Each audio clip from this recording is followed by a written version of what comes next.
আসসালামু আলাইকুম। প্রিয় দর্শক, অন্য মঞ্চের আলোচনায় আজ আমাদের সঙ্গে অতিথি হিসেবে আছেন লাভ ছাড়া ক্ষতি নেই, দিদি ছাড়া গতি নেই। অভিনেত্রী সায়নী ঘোষের এমন স্লোগানে সাড়া দিল না পশ্চিমবঙ্গের বেশিরভাগ ভোটার। বরং খেলা হবে বলে হুমকি দেয়া মমতা বন্দ্যোপাধ্যায়ের খেলা শেষ হয়ে গেল। আনন্দবাজারের হেডলাইন হয়ে গেল দুর্গের পতন। গেরুয়া ঝড়ে তাই প্রথমবারের মতো বাংলায় ফুটেছে পদ্ম। অপ্রত্যাশিত বড় জয়ে নবান্নের মসনদে বসতে চলেছে বিজেপি। মসনদে বসার জন্য যে 147 আসন দরকার তা ঝড়ের প্রথম ঝাপটায় নিশ্চিত করে ফেলেছে মোদি আর অমিত শাহের বাহিনী। এখন অপেক্ষা শুধু আনুষ্ঠানিক ঘোষণার। সারা ভারত জুড়ে চলছে দিদির এমন বিদায় নিয়ে চুল চেরা বিশ্লেষণ। কেউ কেউ বলছেন 5 দিদিকে বেঙ্গল প্রেসিডেন্সি থেকে বাড়ি পাঠিয়ে দিয়েছে, খান খান হয়ে গেছে দিদির সাম্রাজ্য। আবার জল্পনা কল্পনা শুরু হয়েছে কে হচ্ছেন পশ্চিমবঙ্গের নতুন মুখ্যমন্ত্রী। গঙ্গার পাড় থেকে বঙ্গের নির্বাচন নিয়ে আলোচনার ঝড় সীমান্ত পেরিয়ে পদ্মা এবং মেঘনা পারে, মানে ঢাকায়ও বেশ জমে উঠেছে। তবে সে আলোচনা একেবারেই ভিন্ন। ঢাকায় আলোচনা হচ্ছে পশ্চিমবঙ্গে বিজেপির আধিপত্য বাংলাদেশের জন্য কি বার্তা নিয়ে আসছে তা নিয়ে। পশ্চিমবঙ্গে বিজেপির উত্থান বাংলাদেশকে চাপের মুখে পড়বে। প্রশ্ন উঠেছে, সীমান্ত থেকে পানির মতো দৃশ্যমান সমস্যাগুলো নিয়ে কি দুই প্রতিবেশীর মধ্যকার সম্পর্কে নতুন মেরুকরণ দেখা দিবে, নাকি বাংলাদেশের রাজনীতিতে আওয়ামী লীগ ও শেখ হাসিনা ইস্যু এবং সংখ্যালঘু নির্যাতন নিয়ে নতুন করে জটিল হবে মোদি তারেক সম্পর্ক। বিস্তারিত জানতে চলুন যাওয়া যাক বিশ্লেষণে।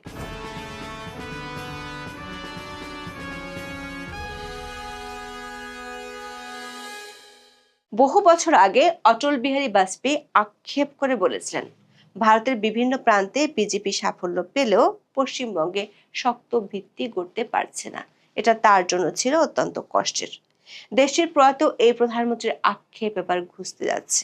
রাত 10টা পর্যন্ত ভারতের একাধিক সংবাদ মাধ্যমের খবরে বলা হচ্ছে, পশ্চিমবঙ্গের 293টি আসনের মধ্যে 208টি আসনে পদ্ম ফুল ফুটে গেছে, যেখানে মমতার তৃণমূল কংগ্রেস মাত্র 79টি আসনে জয় পাচ্ছে। অথচ সরকার গঠনের জন্য দরকার 147টি আসন। ফলে পশ্চিমবঙ্গে তৃণমূল কংগ্রেসের 15 বছরের শাসনের অবসান হতে চলেছে। এমন অবস্থায় সামাজিক যোগাযোগ মাধ্যমে খেলা শেষ লেখা বার্তা দিয়েছে বিজেপি। 2021 সালে পশ্চিমবঙ্গের বিধানসভা নির্বাচনের আগে তৃণমূল নেতা অনুব্রত মণ্ডল খেলা হবে স্লোগান দেন, যা পরবর্তীতে ব্যাপক ভাইরাল হয়। এরপর পশ্চিমবঙ্গের মুখ্যমন্ত্রী মমতা ব্যানার্জিও এই স্লোগান একাধিকবার ব্যবহার করেছেন। তাদের সে স্লোগানের জবাবে বিজেপি এবার লিখলো খেলা শেষ। দলের এই জয়কে স্মরণীয় আখ্যা দিয়ে প্রধানমন্ত্রী নরেন্দ্র মোদী বলেছেন, পশ্চিমবঙ্গে পদ্ম ফুটেছে। দর্শক, পশ্চিমবঙ্গের এবারের নির্বাচনটি কয়েকটি কারণে বেশ ব্যতিক্রম ছিল। প্রথমত, পশ্চিমবঙ্গ বরাবরই রাজনৈতিক সহিংসতার জন্য পরিচিত। বিশেষ করে নির্বাচনী সহিংসতা ওই রাজ্যের এমন একটি বাস্তবতা যা সব দলের শাসনামলে কম বেশি বজায় থেকেছে। সেই জায়গায় রাজ্যে এবারের ভোট হয়েছে একেবারে শান্তিপূর্ণ পরিবেশে। 2 দফার ভোট গ্রহণে গোটা রাজ্যে একটিও সহিংসতাজনিত মৃত্যুর ঘটনা ঘটেনি। বিক্ষিপ্ত কিছু সংঘাত ছাড়া খুব বড় কোনো গন্ডগোলের খবর নেই। এটি পশ্চিমবঙ্গের নির্বাচনের সবচেয়ে ব্যতিক্রমী ঘটনা। ভোট পড়ার হারও ছিল একটি অনন্য রেকর্ড। পশ্চিমবঙ্গে এবার নির্বাচনের 2 দফা মিলে ভোট পড়েছে 92.47%। দেশটির স্বাধীনতার পর থেকে রাজ্যে কোনোদিন কোনো নির্বাচনে এত বেশি হারে ভোট পড়েনি। ভোটবিরোধ জরিপগুলো আগেই বিজেপিকে এগিয়ে রেখেছিল। মমতা অবশ্য এক্সিট পোলগুলোকে উড়িয়ে দিয়ে দাবি করেছিলেন তৃণমূল 220টিরও বেশি আসন জিতবে। তবে এবার বুথ ফেরত জরিপের সংখ্যাগুলোই সঠিক প্রমাণিত হয়েছে। বাংলায় গেরুয়া ঝড়ে পদ্ম ফুটেছে। এতটাই ফুটেছে, আনন্দবাজারের তৈরি করা ম্যাপে গেরুয়া রঙের ছড়াছড়ি, সবুজের দেখা মেলা ভার হয়ে গেছে। পদ্ম ফুলের এমন জোয়ার নিয়ে ব্যাপক বিশ্লেষণও চলছে। আমাদের বিশ্লেষণ হলো, মমতার এতদিনের শক্তি ছিল 3 মা, মাটি, মানুষ। এই 3 কে টেক্কা দিতে গেরুয়া দল এবার হাজির করেছিল নতুন 5 এগুলো হলো মুসলিম মহিলা অভিবাসী বা মাইগ্রেন্ট, মতুয়া সম্প্রদায় এবং বিজেপির শক্তিশালী নির্বাচনী যন্ত্র বা মেশিনারি। দীর্ঘদিন ধরে নারী ভোটাররা তৃণমূলের সাফল্যের অন্যতম ভিত্তি ছিল। ভাগ্যশ্রী থেকে কন্যাশ্রী, নারীদের জন্য গত এক দশকে মমতা এমন বহু কল্যাণমূলক প্রকল্প চালু করেছিলেন। কিন্তু আরজি কর মেডিকেল কলেজের ধর্ষণ ও খুনের ঘটনা বড় ইস্যু হয়ে ওঠে, যেখানে নারী সুরক্ষা নিয়ে তৃণমূলকে নিশানা করে বিজেপি। এমনকি পানিহাটি আসন থেকেও ওই ঘটনার শিকার নারীর মাকেও প্রার্থী করা হয়। ঐতিহাসিকভাবে পশ্চিমবঙ্গের প্রায় 27% মুসলিম ভোটার ক্ষমতার সমীকরণ নির্ধারণে গুরুত্বপূর্ণ ভূমিকা পালন করে। 2021 সালে মুসলিম প্রধান আসনগুলোতে তৃণমূলের বড় জয়ের পেছনে সংখ্যালঘু ভোটের একত্রীকরণ বড় কারণ ছিল।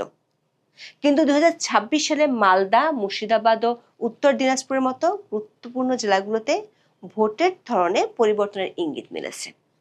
অল ইন্ডিয়া মজলিসে ইত্তেহাদুল মুসলিমিন কুড়াল মেরেছে তৃণমূলের মুসলিম ভোটে। দর্শক, পশ্চিমবঙ্গের নির্বাচনের ফলাফল কি হতে যাচ্ছে তা এখন সবাই আঁচ করতে পারছে। ফলে এখন সবার নজর ধীরে ধীরে দলটির মুখ্যমন্ত্রী পদপ্রার্থীর দিকে সরছে। নির্বাচনের আগে কেন্দ্রীয় স্বরাষ্ট্রমন্ত্রী অমিত শাহ বরাবরই বলেছেন কোনো এক বাঙালি রাজ্যের মুখ্যমন্ত্রী হবেন। মুখ্যমন্ত্রী মমতা বন্দ্যোপাধ্যায়ের তৃণমূল কংগ্রেসের তোলা বহিরাগত তত্ত্বের পাল্টা জবাব দিতেই অমিত শাহের এই মন্তব্য ছিল। বিজেপির জয় পেলে মুখ্যমন্ত্রী হওয়ার দৌড়ে এগিয়ে থাকা সম্ভাব্য প্রার্থীদের একটি তালিকা তুলে ধরেছে ভারতীয় সংবাদ মাধ্যম দ্য ইন্ডিয়ান এক্সপ্রেস ও দ্য ইন্ডিয়া টুডে। রাজ্যের শীর্ষ পদের জন্য বেশ কয়েকজন প্রভাবশালী বিজেপি নেতার নাম উঠে এসেছে। বর্তমান ভোট গণনার ট্রেন্ড অনুযায়ী এই সব প্রার্থী নিজ নিজ আসনে এগিয়ে রয়েছেন। কারা তারা? অবধারিতভাবে সবার আলোচনায় প্রথমে যার নাম উঠে আসছে তিনি হলেন বর্তমানে বিরোধী দল নেতা শুভেন্দু অধিকারী। মাত্র কয়েকদিন আগে নির্বাচনী প্রচারণায় তিনি শেখ হাসিনাকে এখনো বাংলাদেশের বৈধ প্রধানমন্ত্রী এবং তাকে সসম্মানে বাংলাদেশের ক্ষমতায় ফিরিয়ে দেওয়ার কথা বলে বাংলাদেশে বেশ আলোচনার জন্ম দিয়েছিলেন। এই শুভেন্দু অধিকারী একসময় মমতার দলেই ছিলেন। নন্দীগ্রাম আন্দোলনের সময় মমতার ডান হাত ছিলেন তিনি। 2021 সালের নির্বাচনের মাত্র কয়েক মাস আগে 2020 সালের ডিসেম্বরে তার বিজেপিতে যোগ দেওয়া তৃণমূল নেত্রীর জন্য বড় ধাক্কা ছিল। সে সময় নন্দীগ্রামে মমতাকে হারিয়ে শুভেন্দু আলোড়ন ফেলে দিয়েছিলেন। মুখ্যমন্ত্রী পদের দৌড়ে অন্যতম নাম বিজেপির রাজ্য সভাপতি শ্রমিক ভট্টাচার্য। আরএসএস এর আদর্শে গড়ে ওঠা অভিজ্ঞ নেতা 2024 সাল থেকে রাজ্যসভার সদস্য। বিজেপি কোনো বাঙালি মুখ বেছে নিতে চাইলে শ্রমিক ভট্টাচার্য হবেন অন্যতম সেরা বিকল্প। এরপর উঠে আসছে সাবেক সাংবাদিক স্বপন দাশগুপ্তর নাম। এছাড়া আছেন সাবেক রাজ্য সভাপতি দিলীপ ঘোষ। যদিও 2024 সালের লোকসভা নির্বাচনের পর তিনি দল থেকে কিছুটা দূরে সরে গিয়েছিলেন, তবে গত জানুয়ারিতে কেন্দ্রীয় স্বরাষ্ট্রমন্ত্রী অমিত শাহের সঙ্গে সাক্ষাৎ হওয়ার পর তাকে আবারও মূলধারায় ফিরিয়ে আনা হয়। রাজ্য বিজেপির আরেক সাবেক সভাপতি সুকান্ত মজুমদার বর্তমানে ভারতের প্রধানমন্ত্রী নরেন্দ্র মোদী নেতৃত্বাধীন মন্ত্রিসভার কেন্দ্রীয় মন্ত্রী। বিজেপি তাদের শক্তিশালী ঘাঁটি উত্তরবঙ্গ থেকে কাউকে শীর্ষ পদের জন্য বেছে নিতে চাইলে তিনি অন্যতম পছন্দ হতে পারেন। দ্য ইন্ডিয়া টুডে তাদের রিপোর্টে দুইজন নারীকে সম্ভাব্য মুখ্যমন্ত্রীর পদে জায়গা দিয়েছেন। একজন হলেন অগ্নিমিত্র পাল। ফ্যাশন ডিজাইনার অগ্নিমিত্র বাংলায় বিজেপি মহিলা মঞ্চের প্রধান ছিলেন। খুব দ্রুতই রাজ্যের ভাইস প্রেসিডেন্ট হয়েছেন তিনি।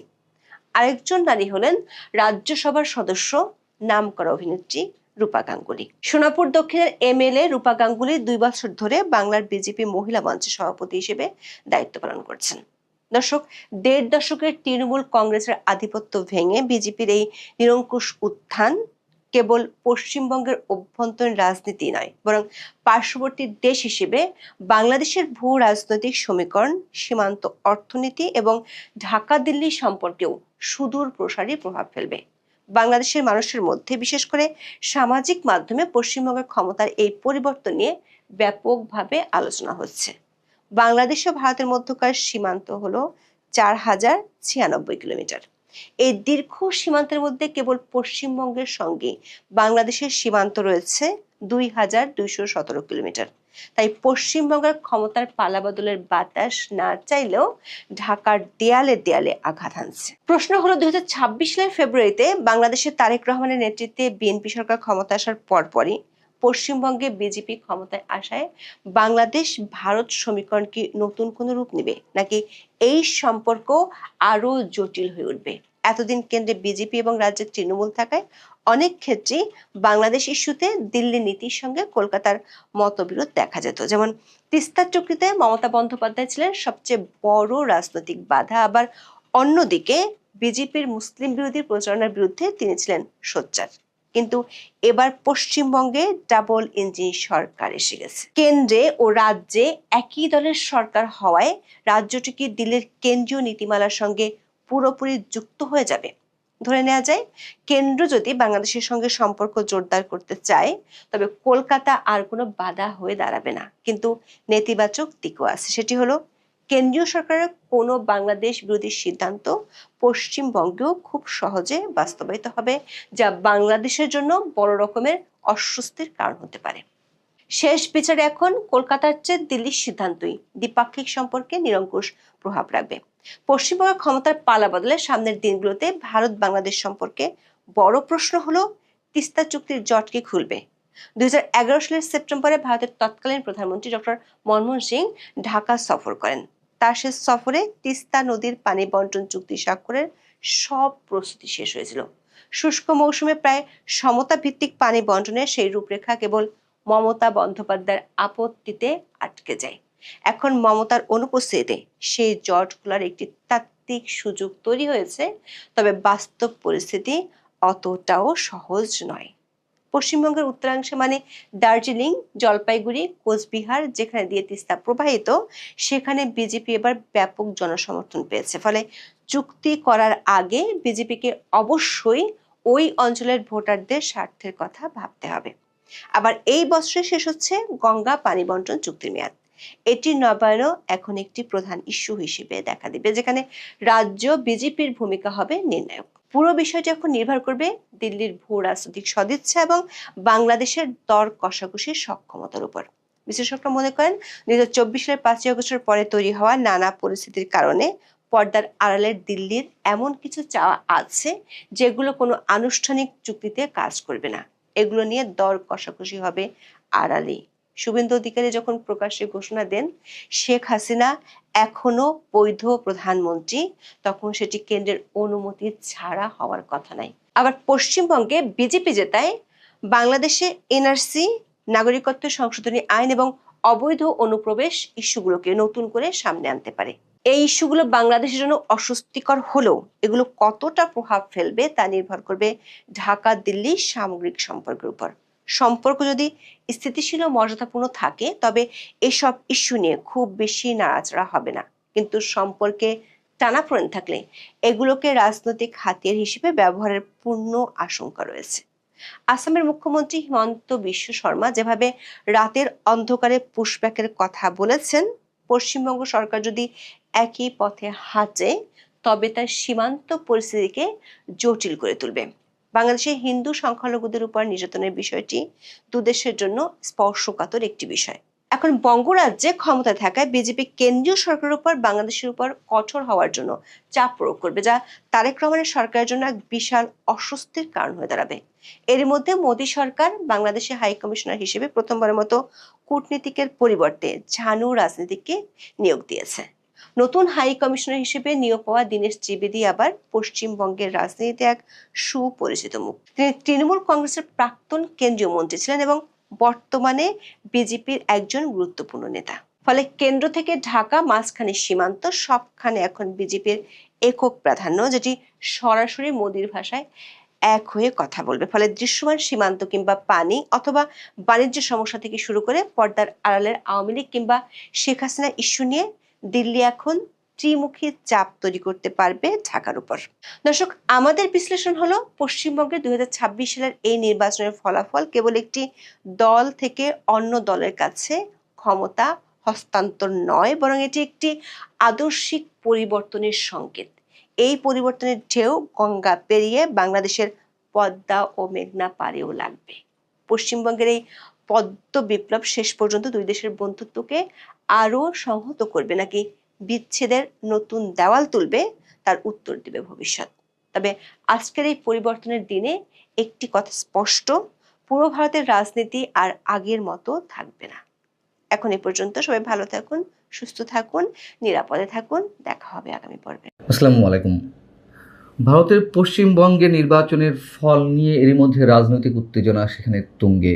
আপনারা অনেকেই এরই মধ্যে খবর পেয়ে গেছেন যে সেখানে সম্ভবত বিজেপি সরকার গঠন করতে চলেছে নরেন্দ্র মোদীর দল, এবং শুভেন্দু অধিকারী যদি সেই জায়গা থেকে প্রধানমন্ত্রী হন, পশ্চিমবঙ্গের মুখ্যমন্ত্রী হন, তাহলে বাংলাদেশে ইমিডিয়েট কী প্রভাব পড়তে পারে তা নিয়ে এরই মধ্যে নানান ধরনের হিসেব নিকেশ শুরু হয়ে গেছে। বাংলাদেশের রাজনৈতিক অঙ্গনে নানান ধরনের গুঞ্জন উঠছে এবং তিনটি প্রশ্ন বিশেষ করে এরই মধ্যে উঠতে শুরু করেছে। এক নম্বর হচ্ছে, পশ্চিমবঙ্গে নরেন্দ্র মোদীর বিজেপি যদি সরকার গঠন করে সেক্ষেত্রে আওয়ামী লীগের জন্য কোনো লাভ আছে কি না। দুই হচ্ছে, পশ্চিমবঙ্গে মুসলিম নির্যাতন বাড়বে কিনা এবং যদি বেড়ে থাকে তার ঢেউ এসে বাংলাদেশে পড়বে কিনা, বাংলাদেশে একটি সাম্প্রদায়িক সংঘাতে নতুন করে সৃষ্টির সম্ভাবনা দেখা দিচ্ছে কিনা। তিন হচ্ছে, তিস্তা চুক্তির ক্ষেত্রে বাংলাদেশ আসলে কতটা লাভবান হতে পারে, যেহেতু মমতা বন্দ্যোপাধ্যায় এতদিন এই বিষয়টিতে বাগড়া দিয়েছিলেন, বিজেপি সরকার গঠন করলে তো তিনি আর বাগড়া দিতে পারছেন না। যাই হোক, প্রাথমিক ফলাফলে যেটি জানা যাচ্ছে যে ভারতীয় জনতা পার্টি বিজেপি সংখ্যাগরিষ্ঠতার সীমা পার করে সরকার গড়ার পথে বেশ ভালোভাবে এগিয়ে রয়েছে এবং তারা ম্যাজিক ফিগার পার করতেই দলটির নেতাকর্মীরা উচ্ছ্বাসে ফেটে পড়েছেন।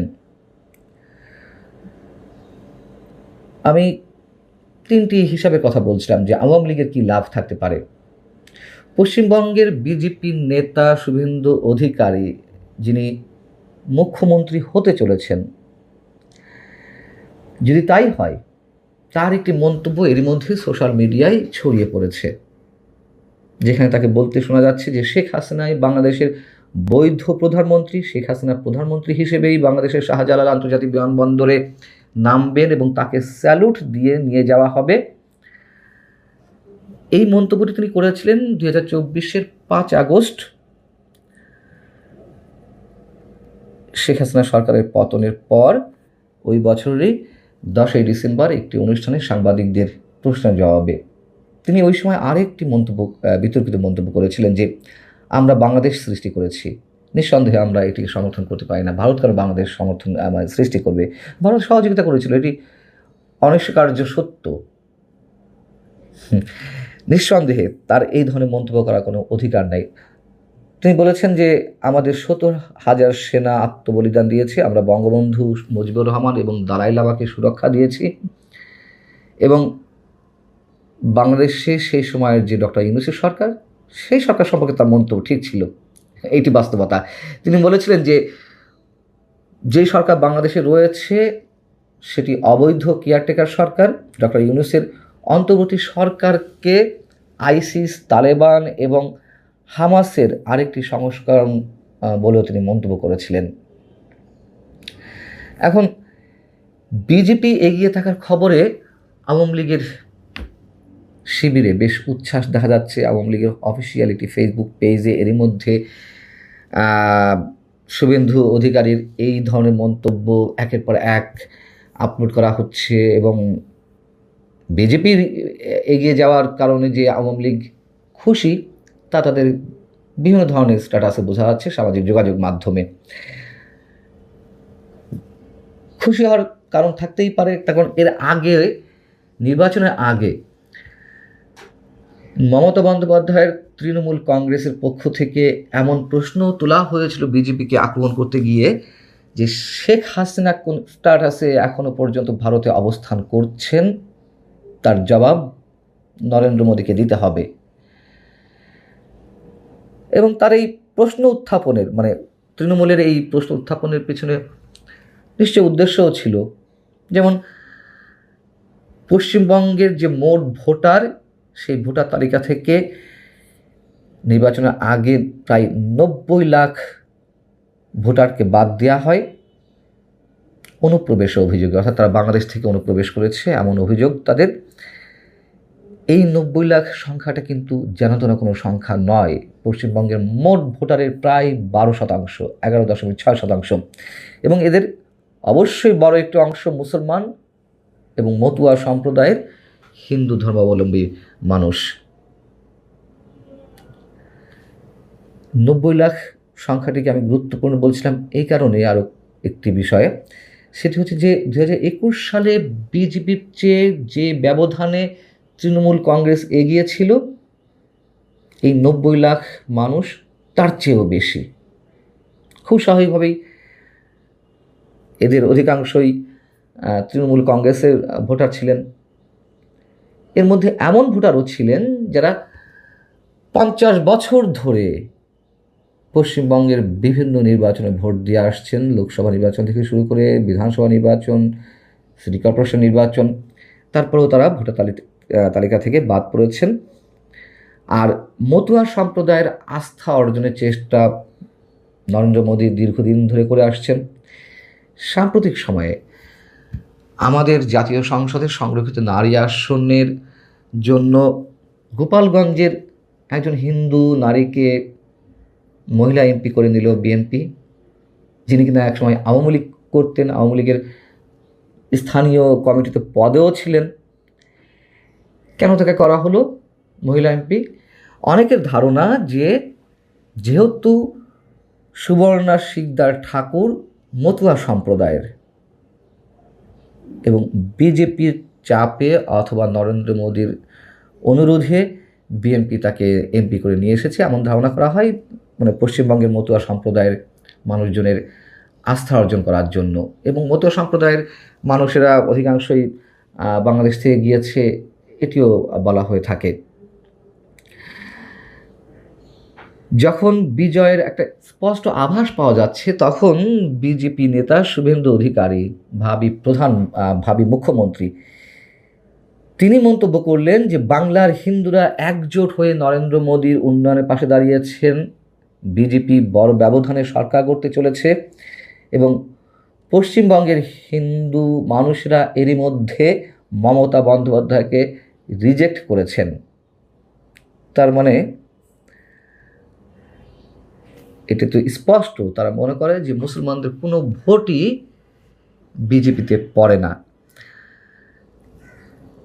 এটিও তো সত্য কথা যে তৃণমূল অনেকাংশেই মুসলমান ভোটারদের উপরে নির্ভরশীল ছিল বা এখনও আছে।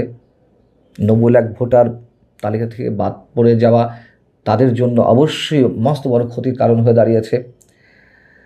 এবং অনেকের আবার ধারণা, যে এর আগেও আমি আপনাদের সামনে মন্তব্য করেছি, যে বাংলাদেশের মুসলিম মৌলবাদী রাজনৈতিক যে সংগঠন বা প্রতিষ্ঠানগুলো রয়েছে তাদের সঙ্গে মমতা বন্দ্যোপাধ্যায়ের একটি ঘনিষ্ঠ যোগাযোগ রয়েছে এবং সেই জায়গা থেকে পশ্চিমবঙ্গে এবং বাংলাদেশেও মৌলবাদী সংগঠনগুলো শক্তিশালী হওয়ার পিছনে অন্যতম বড় ভূমিকা পালন করে থাকে। সেই জায়গা থেকে পশ্চিমবঙ্গে যদি বিজেপি সরকার গঠন করে সত্যি তার একটা নিশ্চিত আভাস মোটামুটি পাওয়া যাচ্ছে। সেক্ষেত্রে মুসলমানদের উপরে কোনো নির্যাতনের মাত্রা বাড়বে কিনা, আর যদি বেড়ে থাকে তার প্রভাব খুব স্বাভাবিকভাবেই আমরা আশঙ্কা করছি বাংলাদেশে এসে পড়বে। বাংলাদেশে আবারও সাম্প্রদায়িক সংঘাতময় পরিস্থিতির সৃষ্টি হয় কিনা তার একটি সম্ভাবনা থাকতেও পারে। আবার তিস্তা চুক্তির কথা বলছিলাম, সেই হিসাবটিও যারা মোটামুটি এটি নিয়ে একটু উদ্বিগ্ন যে আদৌ তিস্তা চুক্তি হবে, মানে বাস্তবায়ন হবে কিনা, সেদিক থেকে তারা আশাবাদী হওয়ার চেষ্টা করছেন, যেহেতু মমতা বন্দ্যোপাধ্যায় দীর্ঘ 1.5 দশক ধরে এই বিষয়টি ঝুলিয়ে রেখেছেন তার নিজের ভোটের স্বার্থে, নির্বাচনের স্বার্থে, পশ্চিমবঙ্গের স্বার্থে, তার দাবি অনুযায়ী। এখন যেটি হোক, যেই আসুক পশ্চিমবঙ্গে, অন্তত আমরা তো নিশ্চিতভাবে চাইবই যে আর কার কী হবে আমরা জানি না, আমাদের যাতে কোনো ধরনের সাম্প্রদায়িক সংঘাতের মধ্যে পড়তে না হয় এবং তিস্তার পানি আমরা যেন হিস্সা অনুযায়ী পাই। ভালো থাকুন সবাই।